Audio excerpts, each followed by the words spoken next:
Hello my dear student, मैं मनोज शर्मा आपके अपने YouTube channel maths planet institute पर आपका हार्दिक स्वागत करता हूं। प्रीवियस लेक्चर में हमने अचर गुणांकों वाले रैखिक अवकल समीकरण को स्टार्ट कर लिया था। ठीक है ना। क्या स्टार्ट किया था? अचर गुणांकों वाले रैखिक अवकल समीकरण कैसे हम ज्ञात करते हैं, C F plus P I. अचर गुणांकों वाले रैखिक अवकल समीकरण, रैखिक अवकल समीकरण ये स्टार्ट किया था। और मैं एक बार वापस से आपको रिपीट कर देता हूं जो कल हमने पढ़ा था, और फिर उसके बाद में हम क्वेश्चन पे चलते हैं। अचर गुणांकों वाले रैखिक अवकल समीकरण, इसमें हमने पढ़ा था कि जो अवकल समीकरण है वो किस प्रकार से होती है, D N upon D X N plus P one D N minus one Y upon D X N minus one plus P two N minus one N minus two D X N minus two and so on P N Y equal to Q X. ठीक है, ये अपनी समीकरण थी अचर गुणांकों वाली समीकरण, जहां P1 और P2 ये सारे क्या थे, ये सारे आपके क्या थे, कांस्टेंट राशियां थी। तब हम इसको क्या कहते हैं, अचर गुणांकों वाले रैखिक अवकल समीकरण। ठीक है, अब यदि मान लो इसका जो सॉल्यूशन होता है वो सॉल्यूशन होता है y बराबर C F plus P I. ये बताया था आपको, सी एफ होता है कॉम्प्लीमेंट्री फंक्शन और पी आई होता है पर्टिकुलर इंटीग्रल। ठीक है, यदि ये लिखा था हमने, यदि क्यू एक्स है वो जीरो हो जाए, यदि क्यू एक्स क्या हो जाए, जीरो हो जाए, तब इसका जो तब पी आई जो होता है वो क्या होता है, जीरो हो जाता है, और तब वाई बराबर क्या हो जाता है, उसका सी एफ के बराबर हो जाता है। ये बताया था। फिर हमने क्या किए थे, सी एफ निकालना देखा था। सी एफ निकालने के लिए क्या किया था, सबसे पहले इसको डी में कन्वर्ट कर देते हैं। भाई डी बराबर हमने क्या लिखा था, डी अपॉन डी एक्स लिखा था ना, तो उसमें डी में कन्वर्ट किया। फिर उसकी हमने क्या निकाली, सहायक समीकरण निकाली। सहायक समीकरण में डी बराबर हमने क्या रखा, एम रख दिया था, और एम रखने के बाद में हमने एम की क्या निकाली थी, वैल्यू निकाली थी। जैसे मान लो M one M two M three ये वैल्यू आई निकाली थी, M one M two M two M one M two M three, ये सारी हमने क्या निकाली थी, वैल्यू निकाली थी। इसके बाद में हमने देखा था केस फर्स्ट, यदि ये सारे मूल क्या हो, जो एम वन एम टू है ये सारे मूल क्या हो, वास्तविक और डिफरेंट डिफरेंट हो, तब उसका सी एफ कैसे लिखा जाता है। केस फर्स्ट देखा था हमने, जब m1 m2 m3 ये सारे क्या हो, डिफरेंट डिफरेंट हो, तब सी एफ निकालने का क्या फॉर्मूला होता है, c1 e की power m1x plus c2 e की power m2x plus c3 e की पावर m3x। ये देखा था। के सेकंड में ये यदि रूट मान लो दो रूट है वो समान हो जाए, दो रूट क्या हो जाए, समान हो जाए, तब कैसे निकालते हैं C F, c1 plus c2x e की power mx plus c3 e की पावर m3x, जो भी है ना। इस प्रकार से दो समान हो, तीन समान हो तो c1 plus c2x plus c3x square. Case third हमारे पास क्या था, यदि रूट मान लो कैसे हो, कॉम्प्लेक्स नंबर में हो, रूट कैसे हो, कॉम्प्लेक्स नंबर में हो। जैसे मान लो किस प्रकार से हो, m की value alpha plus iota beta के फॉर्म में हो, तो सी एफ कैसे निकालते हैं, e की पावर अल्फा c1 कोस beta x plus c2 sign beta x, ये इसका सी एफ निकाला था।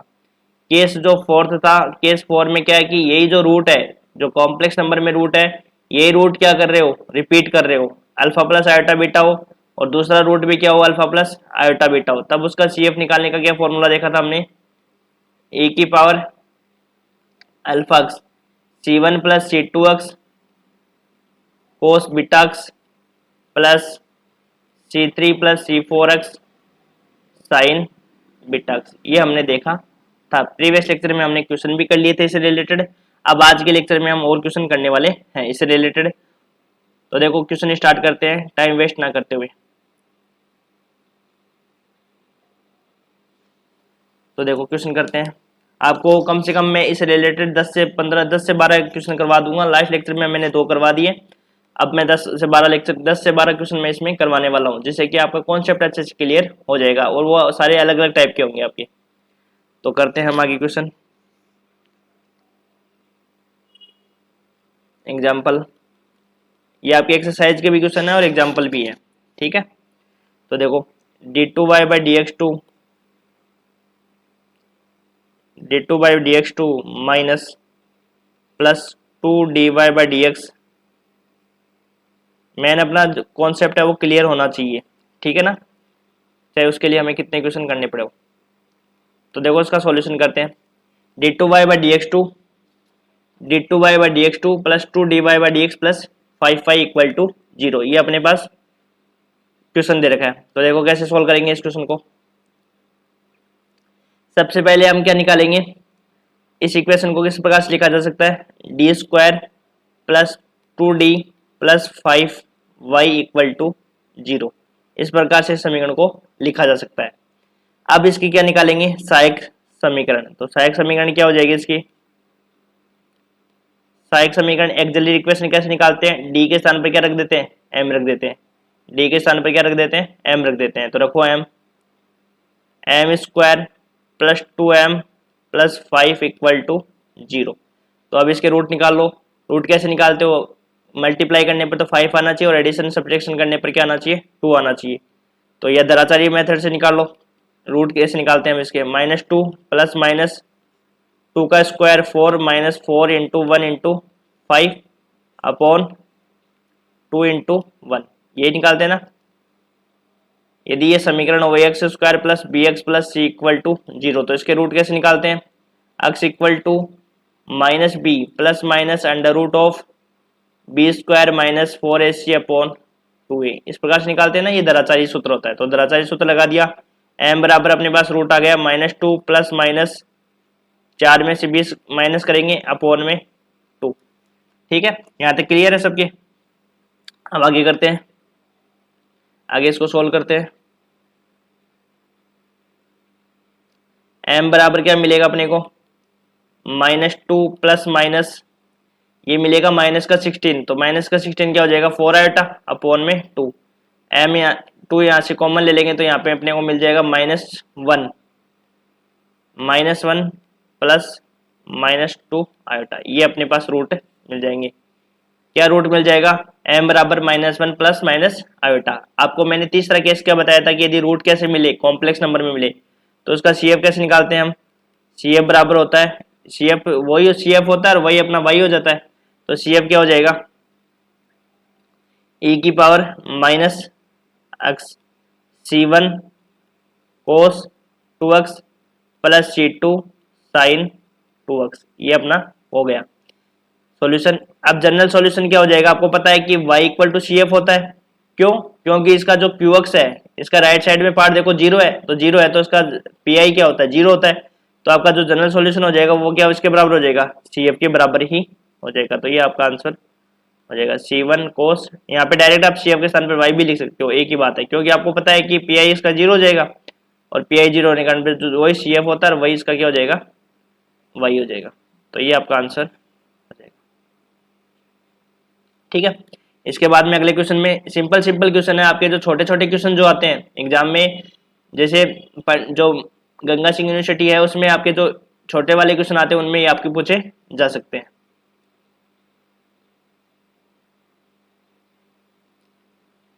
अगले क्वेश्चन पे चलते हैं। अगला क्वेश्चन अपने पास है, ये बीकानेर यूनिवर्सिटी में आया हुआ है। देखो मैं दोनों यूनिवर्सिटी को एक साथ लेकर चल रहा हूँ, शेखावट यूनिवर्सिटी को भी लेकर चल रहा हूँ और राजस्थान यूनिवर्सिटी को भी लेकर चल रहा हूँ और पंडित दीनदयाल यूनिवर्सिटी को भी लेकर चल रहा हूँ। तो मैं जो क्वेश्चन करवा रहा हूँ आप उनको अच्छे से तैयार कर लेना। तो देखो क्या क्वेश्चन दे रखा है, d3y dx3 minus 3 d2y/dx2 plus 4y equal to 0, ये आपको क्वेश्चन दे रखा है। तो देखो सॉल्यूशन, सबसे पहले समीकरण को किस में कन्वर्ट करो, इस पर फॉर्मेट में लिखो 3d² plus 4y equal to 0, इस प्रकार से लिख दिया। अब इसकी क्या निकालो, सहायक समीकरण निकालो। क्या निकालो, इसकी सहायक समीकरण। तो सहायक समीकरण क्या हो जाएगी इसकी, एक्सिलरी इक्वेशन d के स्थान पर क्या लिख दो, m लिख दो। तो m³ minus 3m² plus 4 equal to 0। अब बताओ m के स्थान पर हम क्या रखें कि ये सेटिस्फाई करेगी। तो अब देखो दो तरीके आपके पास, एक तो m की वैल्यू निकाल के फिर भाग लगा के उसमें आप दो रूट में कन्वर्ट कर सकते हो, जो लास्ट वाले में भी मैंने बताया था लास्ट लेक्चर में। एक तरीका तो ये है और एक तरीका तो ये है कि m का मान आप पहले निकाल लो और फिर उसका फैक्टर बना के लिखो। दोनों तरीके मैं बताता हूँ आपको। आपको जो समझ में आए उस तरीके से कर लेना।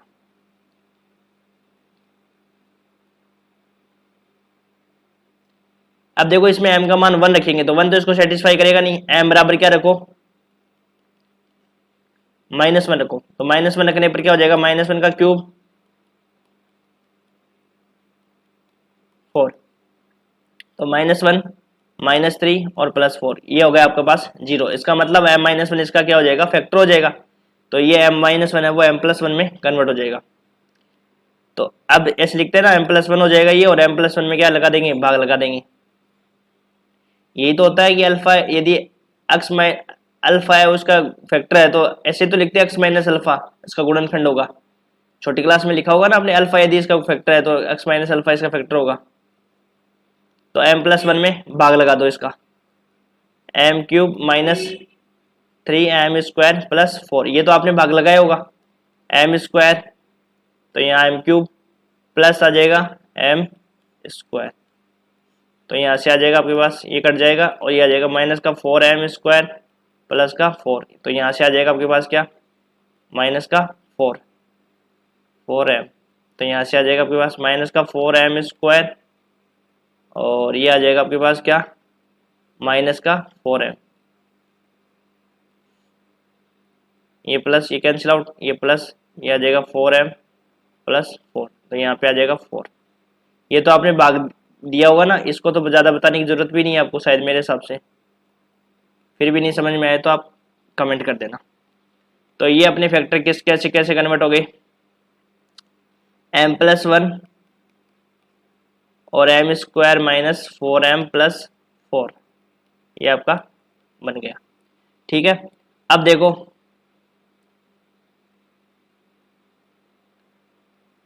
m+1 इसको मैं क्या लिख सकता हूँ, m-2 का होल स्क्वायर है ना ये, और वैसे भी फैक्टर बनाओगे तो भी m-2 का होल स्क्वायर ही आएगा। तो m बराबर क्या आ गया अपने पास, -1 आ गया, और यहाँ से क्या आ गया 2 और 2, क्योंकि अपने को पता है कि कितनी घात का समीकरण है, 3 घात का, तो 3 ही रूट निकलेंगे।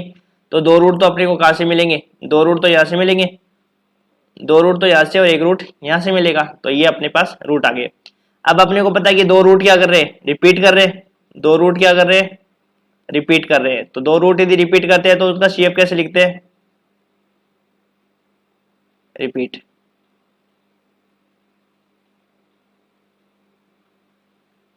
तो शेप कैसे लिखते हैं इसका बताओ, c1 e⁻⁻x + c2 + c3 x e⁻2x, ये आपका आंसर हो जाएगा। ठीक है, अब देखो आप ये सोच रहे हो कि सर इस प्रकार से भी आंसर हो सकता है क्या, देखो आप 2 को पहले लिखते हो ना, वो एक ही बात है, 2 को पहले लिखते हो तो c1 + c2x e⁻2x + c3 e⁻−x, इस प्रकार से भी लिखा जा सकता है। ठीक है ना, अगले क्वेश्चन में चलते हैं। समझ में आ रहे हैं ना आपको ये क्वेश्चन,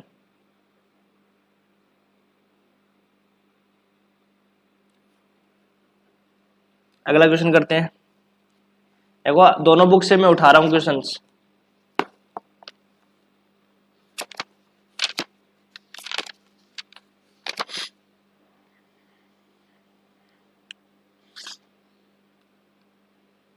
ये आपका जो ऊपर किया था वो एमजीएस यूनिवर्सिटी में पहला एग्जाम्पल था, तो इसके आंसर ये भी लिख सकते हो आप, CF इक्वल टू CF या Y इक्वल टू, एक बात है ना, Y इक्वल टू हो जाएगा अपने पास C1 + C2x। यदि आप 2 को पहले रिपीट कर रहे हो ना तो ये भी लिख सकते हो, और ऊपर वाला भी आंसर सही है, ये आंसर भी सही है और ये आंसर भी सही है, दोनों ही आंसर क्या है, सही है। यदि आप 2 को पहले लिख रहे हो, यदि आप इस प्रकार से लिख रहे हो m के मान 2 2 और -1, 2 2 और -1, तब आपका CF क्या हो जाएगा, ये हो जाएगा। अदरवाइज ये भी आपका ऊपर वाला भी सही है, दोनों आपके आंसर सही है। ठीक है ना, यहाँ पे कंफ्यूज मत होना कि कई सर आप ऊपर वाला सही कि नीचे वाला सही है, दोनों सही है। यदि आप 2 2 को पहले लिख रहे हो तब तो आप इस तरीके से लिख सकते हो, और यदि आप पहले -1 को लिख रहे हो और फिर 2 2 को लिख रहे हो तब आप उस तरीके से लिख सकते हो, कोई फर्क नहीं है। ठीक है ना,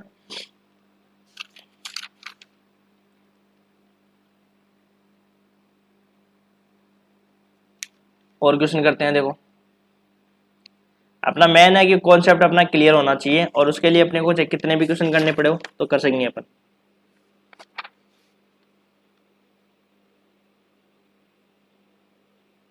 देखो और करते हैं, d3y अपॉन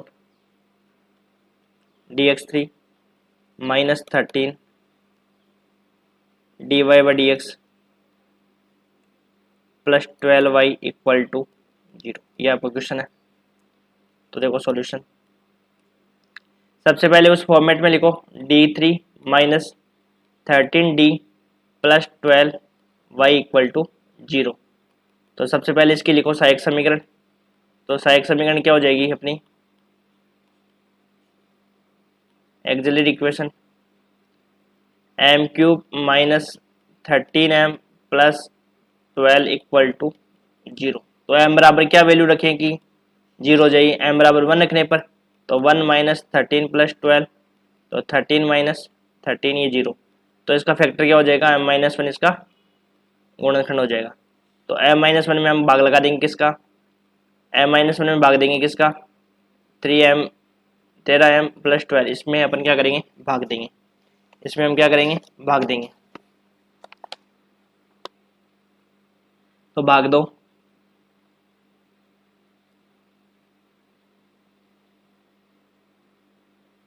तो यहाँ भाग देंगे तो क्या मिलेगा अपने पास, एम स्क्वायर, यहाँ हो जाएगा M cube minus M square, M cube minus M square आ जाएगा ना। तो ये जो एम स्क्वायर है उसको हम क्या कर देंगे, आगे लिख देंगे एम स्क्वायर। तो यहाँ से क्या हो जाएगा, ये कट जाएगा और ये हो जाएगा आपके पास प्लस का। तो यहाँ लिख देंगे, पहले एम स्क्वायर को लिखेंगे और फिर 13m को और फिर प्लस 12 को।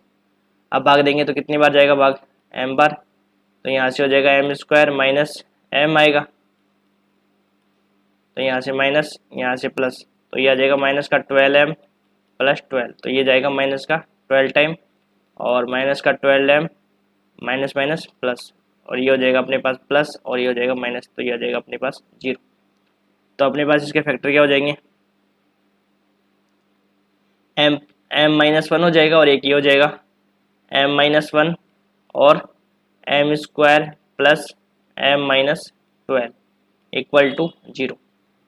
तो इसके फैक्टर क्या हो जाएंगे, इसके फैक्टर कर लो। एक तरीका और भी बताऊंगा मैं आपको जिससे हम उससे भी अपन डायरेक्ट निकाल सकते हैं। तो m माइनस 1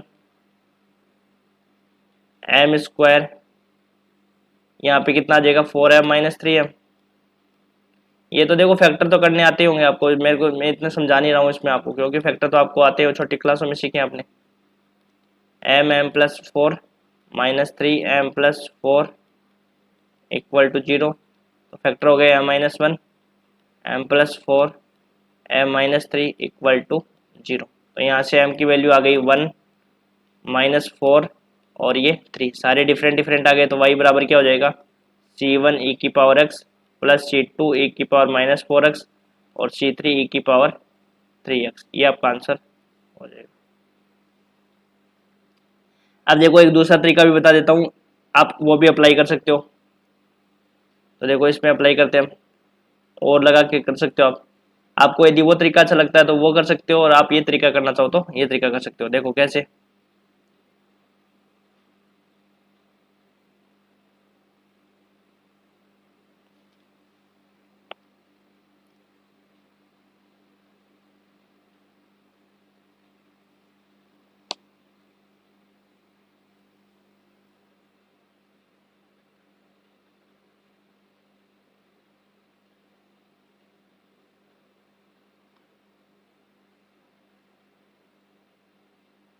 देखो यहाँ पे कर लेते हैं ना,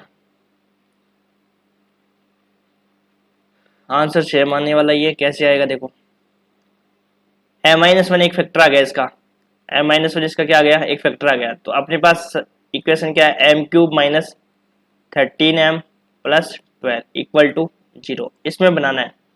अब देखो कैसे बनाते हैं, ये देखो m माइनस 1 यदि इसका फैक्टर आ गया ना, तो आपको किस प्रकार से करना है। तो मैं लिखूंगा देखो इसको m स्क्वायर और इसको लिखूंगा m माइनस 1।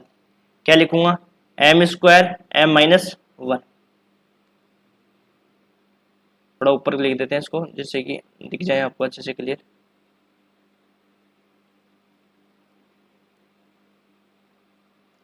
देखो m-1 जब भी फैक्टर होता है, कोई भी फैक्टर होता है, m-1 या m-2 जो भी फैक्टर होता है, तो क्या करते हैं कि इसको क्या लिखते हैं m स्क्वायर और यहाँ m-1 लिख देते हैं। अब देखो यहाँ पे क्या बना, यहाँ पे जब इसको करेंगे तो इसको ओपन करेंगे तो क्या बनेगा बताओ, m क्यूब मिलेगा और क्या मिलेगा माइनस का m स्क्वायर मिलेगा, यही मिलेगा ना, m स्क्वायर माइनस में m cube minus m square. फिर यहाँ पे देखो अपने को कितने m और चाहिए, फिर हम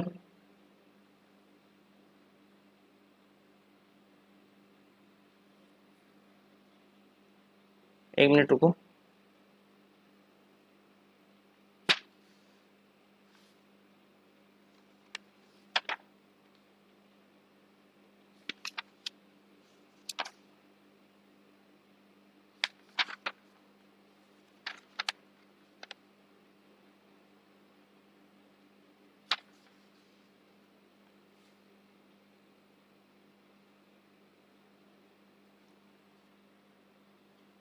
देखो इस हिसाब से होता है ये नियम कि जैसे m क्यूब रख दिया हमने, है ना, तो m स्क्वायर m-1, तो ये m क्यूब बन गया माइनस का m स्क्वायर बन गया। फिर यहाँ पे क्या लिखेंगे देखो 12m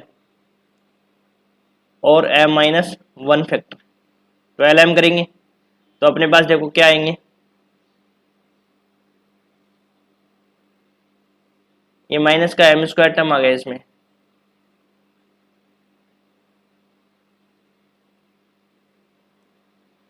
m cube minus m square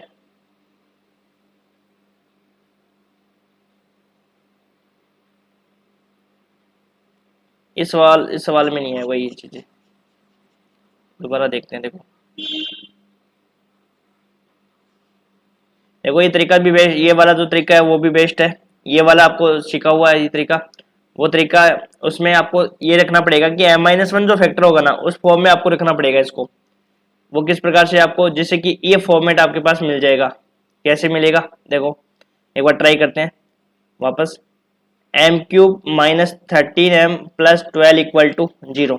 तो उसमें देखो क्या होता है कि m-1 फॉर्मेट बनाना होता है, क्या बनाना होता है, m-1 फॉर्मेट बनाना होता है। तो m-1 फॉर्मेट कैसे बनाना होता है,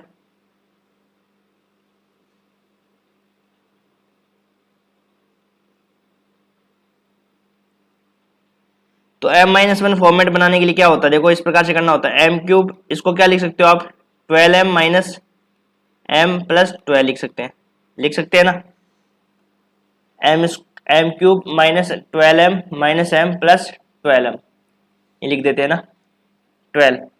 अब देखो क्या बनाना होता है कि m-1 वाला फैक्टर बनाना होता है ना, तो m-1 बनाने के लिए अपन क्या करेंगे,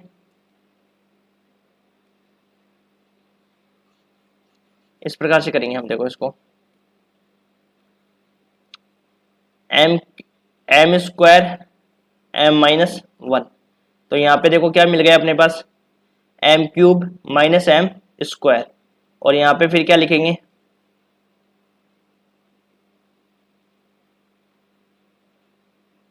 माइनस का 12 और m-1 ये लिख देंगे, और फिर इस वाले फैक्टर में भी बनाना पड़ेगा। तो अपने पास देखो यहाँ से क्या क्या मिल गया अपने पास, m क्यूब मिल गया माइनस का m स्क्वायर मिल गया, और यहाँ से माइनस का 12m मिल गया, और ये प्लस का 12 मिल गया। इतनी सारी चीजें मिल गई अपने पास, है ना। तो अब उस वाले में अपने को क्या करना होगा, उस वाले में क्या करना होगा, सेटिस्फाई कराना पड़ेगा ना उस समीकरण को, इस प्रकार के ऊपर वाले समीकरण को। तो m क्यूब अपने को मिल गया, तो यहाँ पे अपने को क्या क्या चाहिए, प्लस यदि हम m-1 कर दे, यहाँ पे क्या करते हैं m-1 करते हैं। देखो फैक्टर बनाना है अपने को, तो फैक्टर किस प्रकार से बनाना है, तो यहाँ पे देखो m क्यूब आ गया अपने पास, और माइनस का m स्क्वायर भी हटाना पड़ेगा, तो यहाँ से अपने को m लाना पड़ेगा।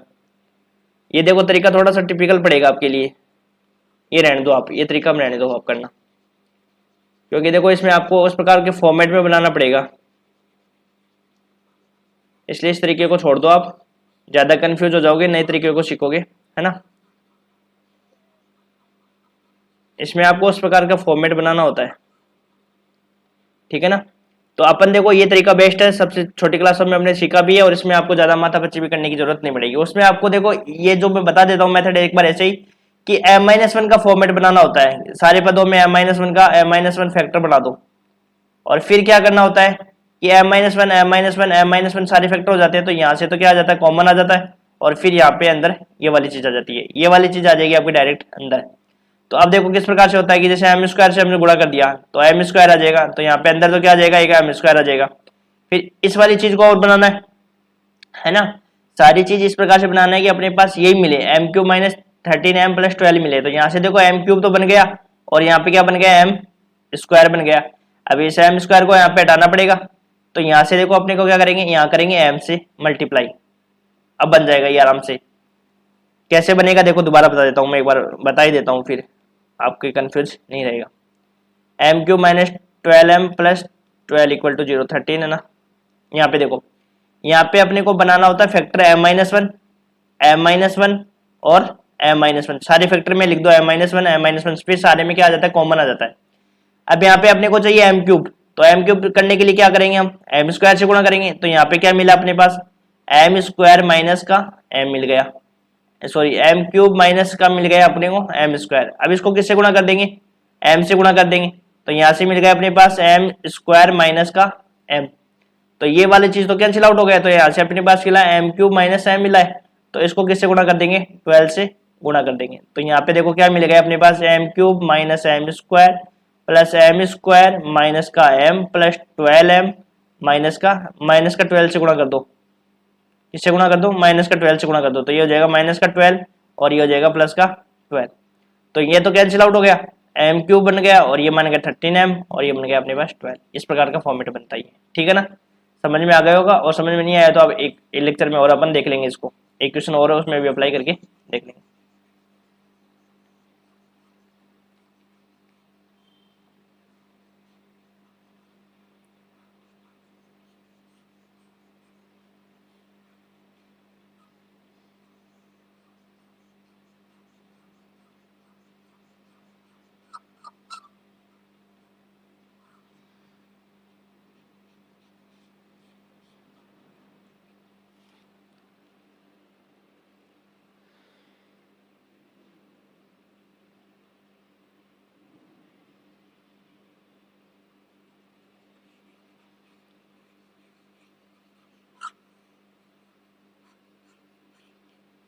अब देखो आगे क्वेश्चन में बढ़ते हैं।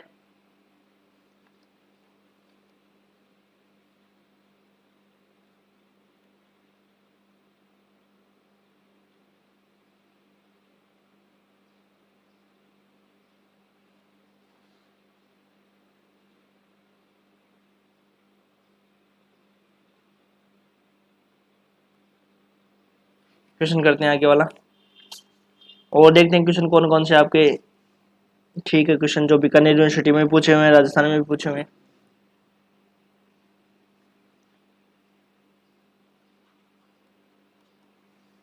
देखते हैं।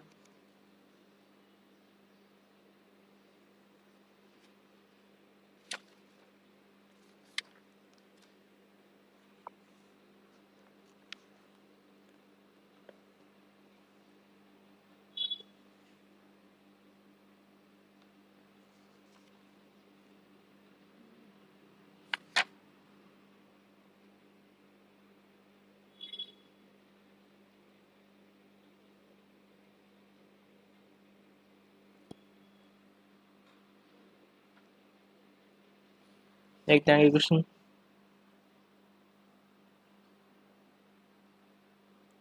d2y by dx2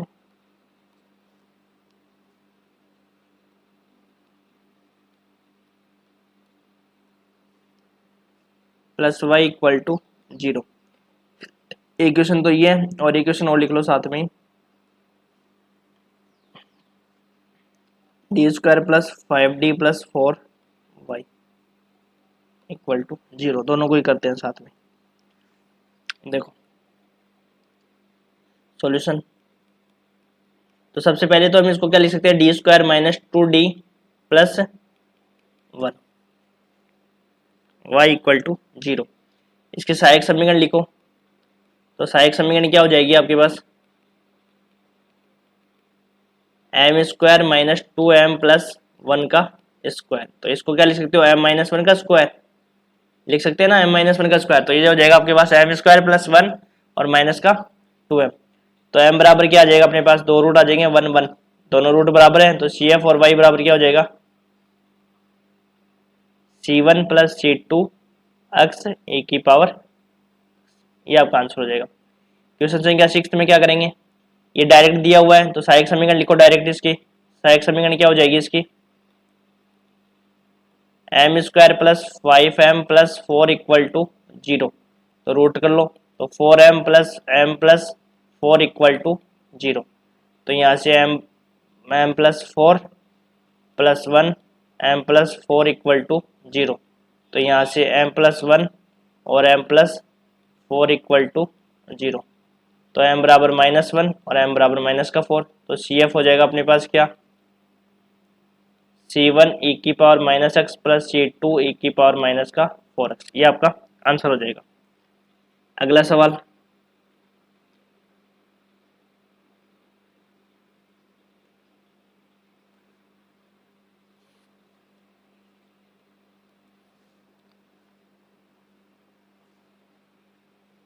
d cube plus 3d square plus 3d plus 1 y equal to 0। एक क्वेश्चन ये है और इसके आगे ये क्वेश्चन और है, d plus 1 d plus 2 d minus 1 का क्यूब y इक्वल टू 0। ये दो क्वेश्चन करते हैं।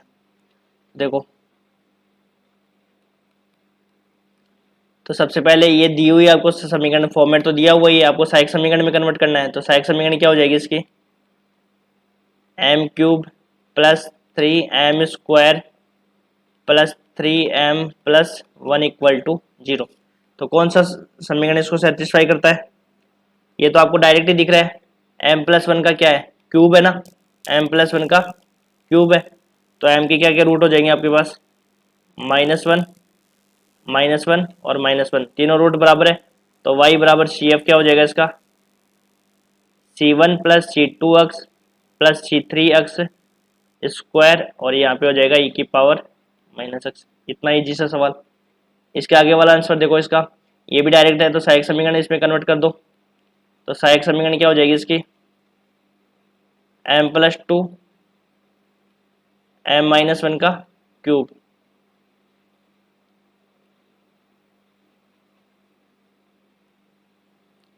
m प्लस 2 m माइनस 1 का क्यूब इक्वल टू 0। तो m बराबर हो गया -2 और ये आपके तीन रूट मिलेंगे 1 1 और 1, चार रूट होंगे ना चारे। तो इसका CF क्या हो जाएगा, C1 e की power -2x plus C2 plus C3x plus C4x square और साथ में e की पावर x। ये आपका हो जाएगा आंसर। ठीक है, यहाँ तक क्लियर है। और देखते हैं क्वेश्चन 2-3, बस कंप्लीट होने वाला ही है।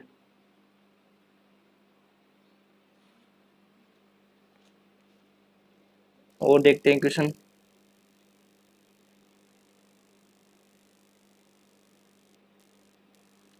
एक क्वेश्चन और लिखो, एक दो क्वेश्चन और लिखो, अभी अभी और बाकी है। आपको इसके बाद में CF निकालने के तो मौके और भी मिलेंगे, क्योंकि जब हम PI निकालेंगे ना तो उसमें CF भी निकालेंगे पहले। तो देखो d square plus d plus 1 का square d minus 2 y equal to 0। तो इसका सॉल्यूशन क्या हो जाएगा, सबसे पहले क्या लिखो, सहायक समीकरण लिखो। अब तो देखो आपको पता है कि ज़्यादा समझाने की जरूरत है नहीं, इसमें आपको सहायक समीकरण लिखनी है और सहायक समीकरण लिखने के बाद में m की वैल्यू निकालनी है और m की वैल्यू के जो जो आपके मान आएंगे उसके अकॉर्डिंग आपको CF निकालना है। तो m square plus m plus 1 का square m minus 2 equal to 0। तो m की वैल्यू यहाँ से आ जाएगी, एक तो दो तो यहाँ से आ जाएगी और एक यहाँ से आ जाएगी, तो 3 आ जाएगी। तो इसको कैसे करेंगे, m square plus m plus 1 equal to 0।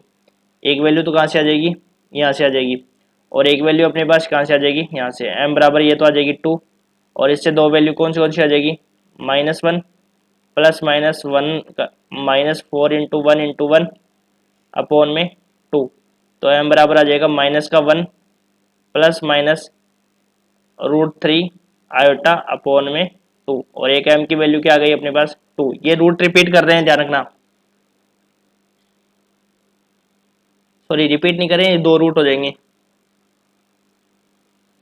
तो दो रूट कौन से होंगे पता है क्या आपको, ये होंगे, देखो एक तो होगा -1 प्लस √3 आयोटा अपॉन में 2, एक रूट तो ये हो जाएगा अपने पास, और एक रूट क्या हो जाएगा -1 माइनस √3 आयोटा अपॉन में 2, और एक रूट हो जाएगा अपने पास 2। तो CF कैसे लिखते हैं बताओ, इनका CF कैसे लिखते हैं, ये एक साथ भी लिख सकता हूँ, देखो यहाँ पे भी समझ सकते हो आप।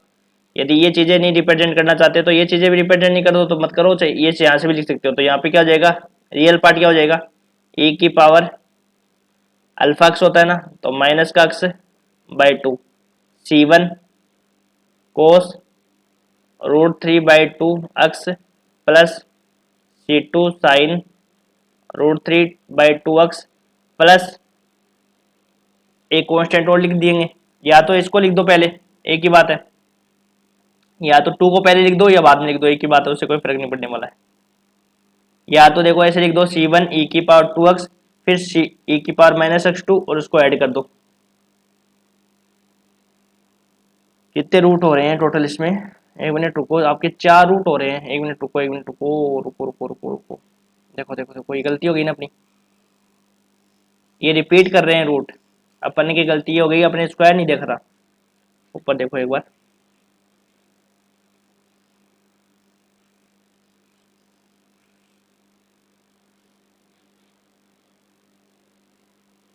ये अच्छा क्वेश्चन है वाकई में, आ सकता है एग्जाम में।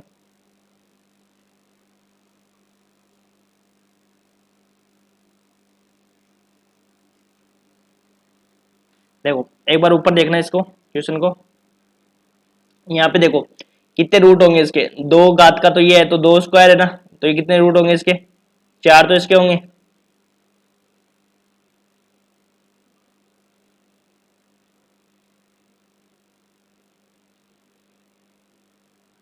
कितने रूट होंगे इसके, 4 रूट होंगे इसके, और एक रूट इसके होगा 5 होगा, तो इसका मतलब ये 2 रूट है, ये 2 बार रिपीट है, ये कितनी बार रिपीट है, 2 टाइम रिपीट है, ठीक है। तो देखो इसका CF कैसे लिखेंगे, मैंने आपको बताया था फोर्थ रूल क्या था इसका,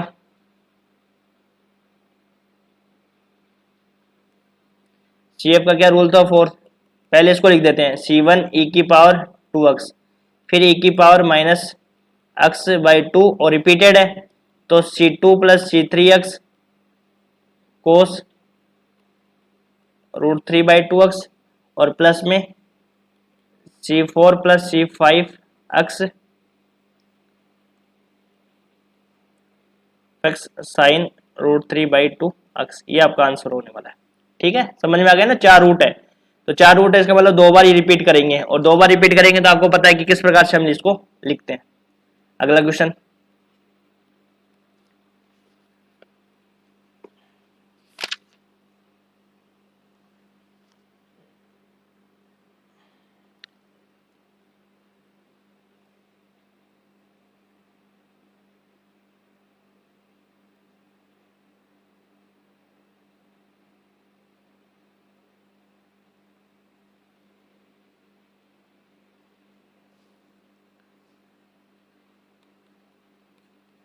dx4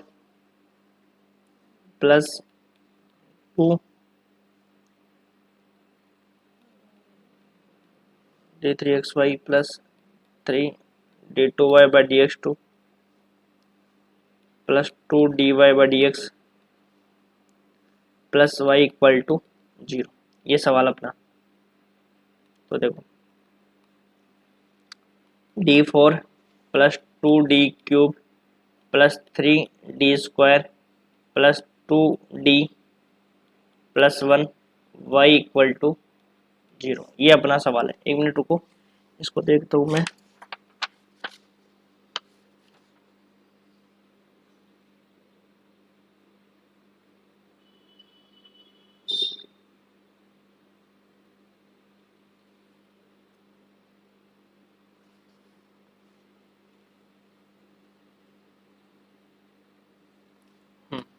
यही है आपका सवाल। तो यहाँ पे देखो एक्सिलरी इक्वेशन लिखो इसकी सहायक समीकरण।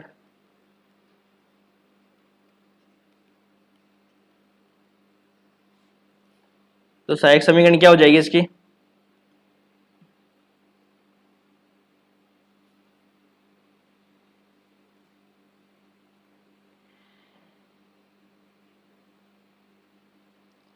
सहायक समीकरण हो जाएगी m⁴ plus 2m³ plus 3m² plus 2m plus 1 = 0। तो इसको कैसे लिख सकते हैं बताओ? ये आपका बनेगा m² प्लस m प्लस 1 का whole square. a plus b plus c का होल स्क्वायर क्या होता है? a² plus b² plus c² plus 2ab plus bc plus c ये होता है ना। तो यहाँ पे देखो m का स्क्वायर है प्लस b का स्क्वायर फिर c का स्क्वायर, इस प्रकार से आपका ये फॉर्मूला बन जाएगा। तो इसको हम लिख सकते हैं m² प्लस m प्लस 1 का होल स्क्वायर। तो यहाँ देखो जब इसको ओपन करोगे ना तो यहाँ पे क्या मिलेगा आपको? सारी चीजें मिल जाएगी। कैसे? m⁴ प्लस क्या मिलेगा यहाँ पे?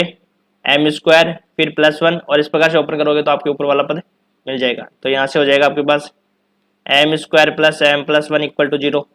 ये 0 तो 2 रूट मिलेंगे यहाँ से, और वो भी क्या मिलेंगे? रूट तो मिलेंगे आपके 2, लेकिन वो रिपीट करेंगे। तो यहाँ से आपने अभी देखा था लास्ट वाला एग्जाम्पल, उसमें ये रूट निकला था ना अपने पास 1 - 4 × 1 × 1 अपॉन 2। तो m का मान क्या आया था यहाँ पे? -1 प्लस माइनस √3 आयोटा अपॉन में 2, और यही रूट आएगा अपने पास -1 प्लस √3 आयोटा बाई 2। देखो ऊपर वाले में आप लिखना चाहो तो ये लिख सकते हो, थोड़ा 1 मिनट को ऊपर वाले में हम लिख सकते हैं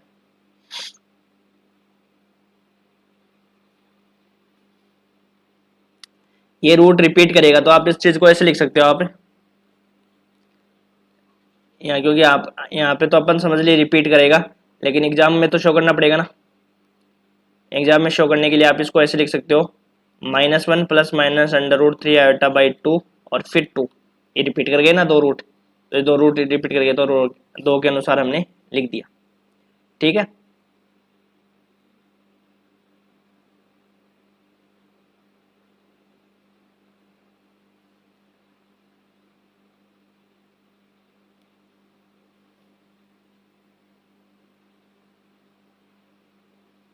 तो यहाँ से अब CF क्या हो जाएगा बताओ इसका? y बराबर CF e⁻ -x/2 C1 plus C2x C1 plus C2x cos √3/2x plus C3 plus C4x sine √3/2। ये आपका आंसर हो जाएगा। ये अपने का आंसर दे रखा है।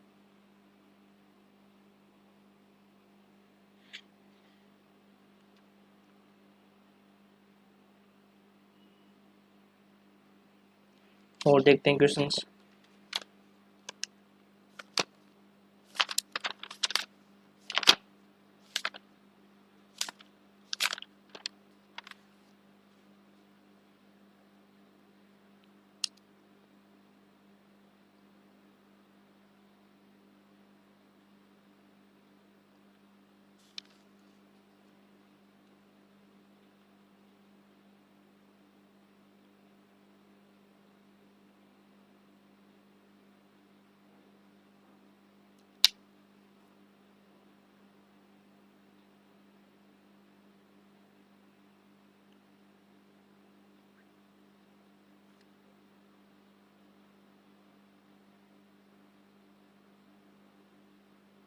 सारी क्वेश्चन हो गए आपके।